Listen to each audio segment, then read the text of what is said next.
चिंता अॼु इहा आहे माण्हुनि खे कि असांजो ईगो हर्ट न थिए। झूठो त झूठो ई सही, मिठो ॻाल्हाइण वारो खपे।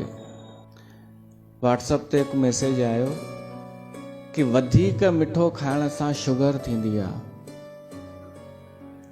मिठे जी आदत पइजी वञे त शरीर बर्बाद थींदो आहे, पर अगरि मिठो ॿुधण जी आदत पइजी वञे न त जीवन बर्बाद थींदो आहे। मिठो छो थो वणे माण्हूअ खे? छो त योग्यता आहे कान, त हिकु ईगो प्रफुल्लित थींदो आहे, ख़ुशी मिलंदी आहे। ऐं हिते असां तव्हांखे करेलो, नीम, जामुन जो जूस पिया था पीआरियूं, जंहिंखे हजम थी वेंदो। मूंखे त हैरानी थींदी आहे इहे एतिरा बि तयारु कीअं थी विया। मुश्किल आहे सच ॿुधणु, सच खे आदर ॾियणु, सच फॉलो करणु, ऐं उहो सच जेको वरी कड़ो बि हुजे।